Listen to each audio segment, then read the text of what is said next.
Good evening. This is what it looks like out there right about now. Just today's economic numbers read like this. Boeing has announced 10,000 layoffs. Starbucks, where these days a $5 cup of coffee is a tremendous luxury for a lot of Americans, announcing nearly 7,000 layoffs today, and they're closing another 300 stores. And the U.S. Postal Service is threatening to take away something we all take for granted.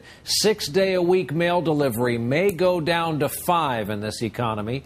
Just today, the president said, quote, "We don't have a moment to spare when it comes to rebuilding the American economy, and we begin tonight with that effort." We start off our coverage with NBC's Tom Costello in Washington. Tom, good evening.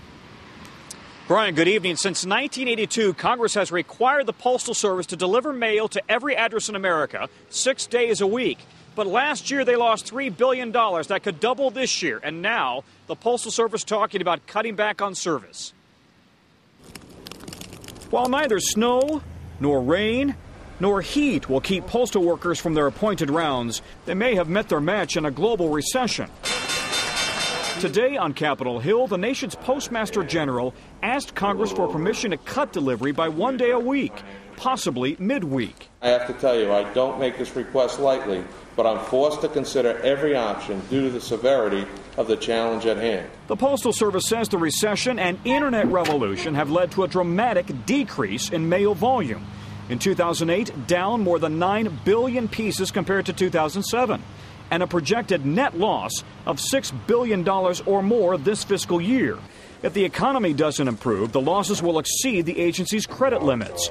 But consumer advocates warn that cutting delivery 1 day a week will play havoc with bill payments, prescription deliveries, and urgent business correspondence. It just seems to me that to undercut the most important service you provide to the American public, and one that's essential for our democracy, doesn't make a lot of sense just for a short-term period of time. While many senators call the Postal Service's business model failed, they're divided over whether to cut back on delivery. This is a death spiral for the Postal Service if that option is pursued. Tuesday, nobody gets hardly any mail because nobody mails on Saturday and Sunday. An independent study last year found the Postal Service could save $1.9 billion annually by going to 5-day-a-week service.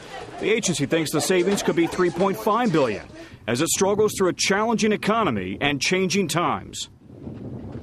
The Postal Service is the second largest government employer behind the Defense Department. The question is whether it can survive in its current form even once the country gets through this recession. Brian? All right, Tom Costello starting us off from Washington tonight. Tom, thanks.